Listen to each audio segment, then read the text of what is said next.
దైవ దర్శనం కూడా అంతేనా గురుగారు? నేను నా వ్యక్తిగత అనుభవం చెప్తాను. శ్రీశైలం వెళ్ళాం. ఒక 6, 7 సార్లు వెళ్ళాను శ్రీశైలం. ఏ రోజు కూడా దర్శనం చేసుకోలా. పోవడం, అక్కడ రష్ చూడడం, వెనక్కొచ్చేయడం. మళ్ళీ ఏదో రాబోయో ఏమంత ఏదో ఒక సమస్య రావడం, వచ్చేయడం. ఇప్పుడు శ్రీశైలం అన్నది శ్రీశైలమనే కాదు, ఏ క్షేత్రమైనా సరే మనం చూద్దామన్నా సరే, మీరే అంటున్నారు. నేను ఒక చోటకి అక్కడేవో శివాలయం ఉంది, పురాతన శివాలయం చూసొద్దాం అనేసి కారేసుకెళ్ళాను. ఆ! కారేసుకెళ్తే ఇంకా 2 కిలోమీటర్‌లో కారు ప్యాచీ పడిపోయింది. ఎనక్కొచ్చేసాం. చీకటి పడిపోయిందని. ఆ! అలాగా వెళ్ళనివ్వదు అన్న టైంకి అక్కడికి వెళ్ళనివ్వదు. అబ్బా! ఆ! అలాగే శ్రీశైలం వెళ్ళాం. ఇష్టకామేశ్వరి గుడికి వెళ్ళడానికి అవ్వలేదు. ఆ! ఎలాగా అని బాధపడుతూ వస్తున్నాం. అమ్మవారిని చూడలేదేటా అనేసి. ఒకాయన అన్నాడు కొంచెం దూరం వచ్చాక ఒక 50 కిలోమీటర్లు వచ్చాక. ఇక్కడ గడిసిద్ధేశ్వరం అని గుడి ఉందండి. గడిసిద్ధేశ్వరం. అంటే గడిలో పిలవగానే వచ్చేసాట. గడిలో వచ్చేసాట ఈశ్వరుడు. అబ్బా!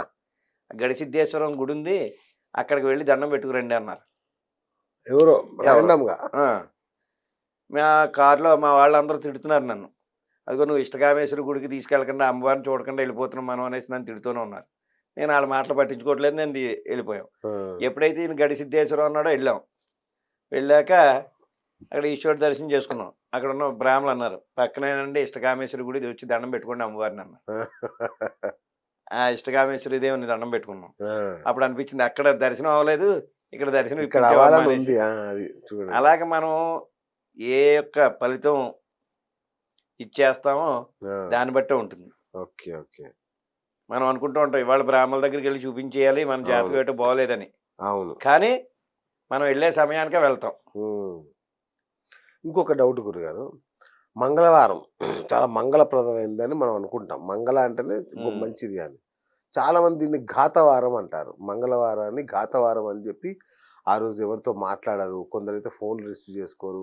కొందరు మౌనంగానే ఉండిపోతారు. ఏంటి ఆ ఘాతవారం అంటే? అటువంటి వారాల్లో కానీ, తిథుల్లో కానీ, నక్షత్రాల్లో కానీ ఎటువంటి దోషాలు లేవు స్వామి. ఓకే. మనం మానవులు పెట్టుకునేది. ఓకే. ఎవడో వస్తాడు నాకులాటోడు. "ఏమ్మా నువ్వు ఆదివారం మౌన వ్రతం చేసేయి నీకు చాలా బావుంటుందంటాడు." హ్మ్. ఈడు మొదలెడతాడు. అవును. మొదలుపెట్టాక పక్కోడు ఎవడో చూస్తాడు. అవును. ఈడు ఆదివారం మాట్లాడటం మానేసాడు అందువల్ల ఈడికి ఇంత కలిసొచ్చేస్తుందని పక్కోడు మొదలెడతాడు. అచ్చా! కానీ నిజంగా అయితే గనక మంగళవారం ఈ పూజ చేయకూడదు, మంగళవారం అది చేయకూడదు, సోమవారం ఇది చేయకూడదన్నది ఏమీ లేదు. ఆ! దీంట్లో ఏమిటంటే ఏ వారం నాడు మంగళవారం ఉంది. చీపురు అది కొనుక్కు తెచ్చుకోకూడదు. ఓకే. శుక్రవారం ఉంది.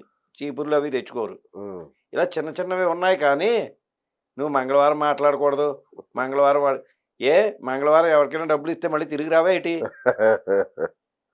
ఇస్తే అటువంటిది. తీసుకోమా? ఆ! ఎంచక్కా తీసుకుంటాం కదా! అవును. అలా అన్నప్పుడు బ్యాంకోడు ఇంక మంగళవారం బ్యాంకే పెట్టకూడదాడు. అవును. అవునా కదా! అవును. అలాగా దానికి వారాలు, వర్జ్యాలు ఏం లేవు. హ్మ్. ఇప్పుడు గబగబా ఆడితో మంగళవారం నాడు ఒంట్లో బాగోలేదు హాస్పిటల్‌కి తీసుకెళ్తారు. ఆడు ఏ బిల్లో కడతాడు. కట్టడం మానేస్తాడు. ఇవాళ మంగళవారం రేపు కడతానంటే ఆగుద్దా? అవ్వదు. ప్రాణం ఆగదు. అలాగా అటువంటిదేది చిన్న చిన్న ఈ సెంటిమెంట్లు ఎలా సార్. ఉంటాయంటే అమ్మా, వాళ్ళకేదో మనం ఓకే. ఎగ్గొట్టేయాలి. ఇవాళ డబ్బులు ఎగ్గొట్టాలి. ఇవాళ ఒక్క రోజుకి తప్పుకోవాలంటే ఇవాళ మంగళవారం కదండీ రేపు ఇస్తానులెండి. ఆహాహా! ఓకే. లేకపోతే ఇవాళ శుక్రవారం కదా ఎల్లుండి ఇస్తానులెండి. మరి అదే ఇంట్లో ఆడు శుక్రవారం ఇవ్వడం. అలాంటప్పుడు రేపు ఏ హాస్పిటల్‌కి ఎళ్తాడు. మరి శుక్రవారం ఖర్చు పెట్టడం మానేస్తాడా? అలాగా ఇవన్నీ కూడా ఎవడో చెప్తే ఏదో గుడ్డిగా పాటించేయడమే తప్ప, దీనివల్ల ఓకే. మంగళవారం రూపాయి ఎవడికి ఇస్తే మనకి లక్ష్మీదేవి అంతా ఆడికెళ్ళిపోతుంది. అవును. నిజంగా చెప్పాలంటే మన ఇంట్లో లక్ష్మీదేవిలా పెంచుకున్న కూతుర్ని ఇచ్చేస్తున్నాం కదా ఎవడికో. అంతకంటే ఏం కావాలసల? అల్లుడికి కట్టబెట్టేస్తున్నాం. అవును. దానికన్నా ఎక్కువేటి ఇది. గురుగారు ఇంకొక సాధారణ ప్రశ్న. రోజును బట్టి రంగుల దుస్తులు ధరించడం అనేది ఉంటుందా? శాస్త్రంలో ఏదన్నా? అలా ఏమీ లేదండి. శుక్రవారం తెల్ల దుస్తులేసుకోవాలి. మంగళవారం నల్ల అసలు దుస్తులేసుకోవాలి. నేను మామూలుగా దానికోసం చెప్తున్నాను. మనకి గ్రహస్థితిని బట్టి రంగులుంటాయి. హ్మ్. ఇప్పుడు చంద్రుడు వైట్ వాడాలి. ఓకే. ఆ! హ్మ్. అలాగే మనకి శనీశ్వరుడు కానీ, రాహు కానీ ఉంటే గనక బ్లాక్ వాడొద్దంటాను నేను. ఓకే. అసలు బ్లాక్ ముట్టుకోకండమ్మా. అచ్చా! ఈ నీకు ఈ గ్రహస్థితి వెళ్ళేదాకా బ్లాక్ ముట్టుకోవద్దని చెప్తాను. అలాగే ఇప్పుడు మనకి శుక్రుడే నడుస్తున్నాడు, అవును. లేకపోతే రాహువే నడుస్తున్నాడు. ఇలాగ ఏదైనా నడుస్తున్నప్పుడు ఆ గ్రహస్థితికి సంబంధించిన వస్తువు ఏదైనా కూడా పెట్టుకోమంటాం. అంటే ఇప్పుడు చంద్రుడు, నువ్వు వైట్ వేయలేవు. అవును. వైట్ కర్చీఫ్ అయినా సరే కూడా పెట్టుకుంటే అచ్చచ్చా! ఓకే. ఆ! బట్టలేసుకోమని లేదు. ఓకే. White kerchief. ఓకే. చంద్రుడు నడిస్తే ఇది ఏం చేస్తున్నారు రాను రాను, పోను పోనును. ఇవాళ సోమవారం కదా! తెలుపు. ఆ! మంగళవారం కదా! పసుపు.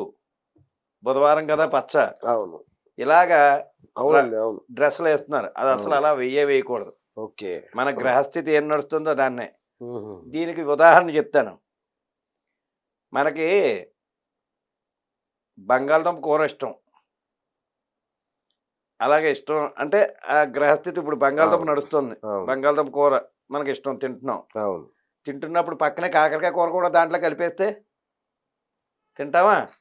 అసహించుకుంటాం. అలాగే ఈ యొక్క ఏం చేస్తున్నారంటే ఒకదానికి చేయండిరా అంటే వీళ్ళు అన్నాట్లికి చేసేస్తున్నారు హ్మ్. ప్రజలు కూడాను. అదేలెండి. అవును. అబ్బా! ఇంకా కలిసొచ్చేస్తున్నావు మొత్తం అన్ని చేసేస్తాను. ఓకే. అలా కలగలుపు తినేస్తే హ్మ్. మొత్తానికి వీడికి కడుపులో గడగడలాడుతుందన్నమాట. అవును. అందువల్ల మనకి ఏ గ్రహస్థితి నడుస్తుందో చూసుకొని దానికే చేస్తే రైటు. రైట్. ఇప్పుడు సూపర్. కూర్చుని ఉన్నాడు. ఎర్ర జాకెట్ ముక్క కూడా పెట్టుకుంటే హ్మ్. కర్చీఫ్ కర్చీఫ్ చిన్న ముక్క అనుకోండి. ఆ! ఉండొచ్చు. దానివల్ల ఇబ్బందేం లేదు. ఓకే. అదే అమ్మాయిలనుకో ఎర్ర గాజులు 2 వాడమనండి. చాలా సరిపోద్ది. బావుంటుంది. ఈ అచ్చచ్చా! చిన్న చిన్న రెమెడీలివి. ఓకే. ఇవి ఓకే. చేసుకోవచ్చు. హ్మ్. కానీ అబ్బే! ఇవాళ బుధవారం పచ్చ ఏసుకోవాలి. మొత్తమా? ఆ! అలాంటిది ఏమీ లేదు. ఓహో! సూపర్. రైట్. ఇంకోటి గురుగారు ఇప్పుడు అసలైన సీజన్ స్టార్ట్ అయింది మాఘమాసం. మాఘమాసం ఎప్పుడొస్తుందో అని అందరూ ఎదురు చూస్తే మాసం వచ్చేసింది. బహుశా ఇవాటి నుంచి రేపటి నుంచి స్టార్ట్ ఆ! అనుకుంటాను. సో, ఎందుకు మాఘమాసం అంత ప్రత్యేకమైంది పెళ్ళిళ్ళల్లో సంవత్సరంలో? ఇది సూర్యనారాయణమూర్తి యొక్క సమయం ఇక్కడి నుంచి. హ్మ్. సూర్యుడు అనేసరికల్లా మనకు తెలుసు. ఉదయించేటప్పుడు ఎలా ఉంటాడో, అస్తమించేటప్పుడు కూడా అదే విధంలో ఉంటాడు. అవును. ఎక్కడా కూడా చంద్రుడులాగా సగం పాడ్యం సగం నుంచి కూడా అవును. మళ్ళీ అమావాస్య దాకాను, పౌర్ణమి నుంచి అమావాస్య దాకాను ఇలా రంగులు మార్చడాయన. అవును. సద్వినియోగం అవుతుంది. అదీ కాకుండా ఈ యొక్క మాసంలో వివాహం చేస్తే గనక వారి యొక్క వివాహ బంధం పాలు పొంగినట్టు పొంగుతుందని ఒక నమ్మకం పూర్వం అచ్చా! నుంచి. అచ్చచ్చా! అదీ కాకుండా ఇంకొకటేటంటే మామూలుగా ప్రకృతి రీత్యా చూసుకుంటే గనక మీకు ఎక్కువ ఎండ కాదు, ఎక్కువ చలి కాదు. ఓహో! ఓకే. హ్మ్. ఇప్పుడు ఈ సమయంలో ఎక్కడికైనా వెళ్ళొచ్చు. పెళ్లి పిలుపులకి అవుతే ఏటి ఎక్కడికైనా సరే ఎళ్లి రావచ్చు. అదే బాగా ఎండాకాలం అనుకోండి మే నెలలో అనుకో అవును. వాడు వెళ్ళలేడు. అవును. ఇది ప్రకృతి రీత్యా వాళ్ళకి అనుభవమైన ఓకే. సమయం. ఓకే. అనుకూలమైన సమయం. ఓకే. అదీ కాకుండా ఈ యొక్క మాసంలో వివాహం చేస్తే పాలు పొంగినట్టు పొంగుతుంది. వాళ్ళ సంసార జీవితం చాలా బావుంటుందని ఒక నమ్మకం. అవును.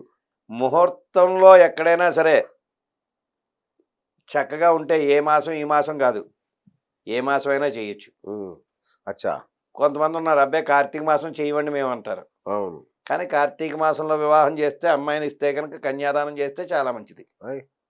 కానీ కార్తీక మాసంలో ఎందుకు చేయరంటే, మరి ఆ రోజు నాన్ వెజ్ పెట్టరు గనక, నాన్ వెజ్ అచ్చా! ఎవరు తినరు గనక ఆ మాసంలో. అచ్చచ్చ!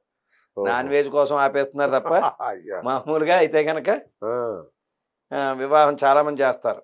ఓకే. కన్యాదానం చేసిన ఫలితం అంతా ఇంతా కాదు. ఓకే. మీకు దానాలన్నిటిలో కన్నా కన్యాదానం చాలా విశేషం. అవును. అవును.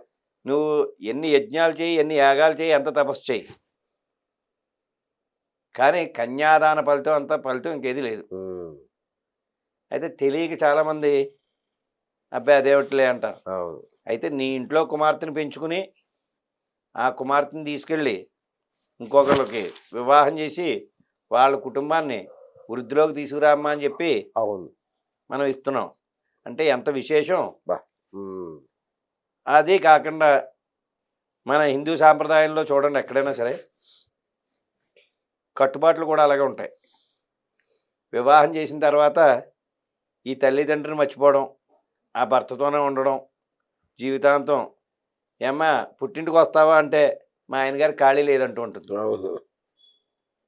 ఏంటి ఆ యొక్క సాంప్రదాయం ఎక్కడి నుంచి మనకు పురాతన నుంచి కూడా ఆ సాంప్రదాయం రావడం వల్ల ఈ రోజున ఆ యొక్క సాంప్రదాయ విషయంలో చాలా వివాహ విషయం అనేది చాలా విశేషం.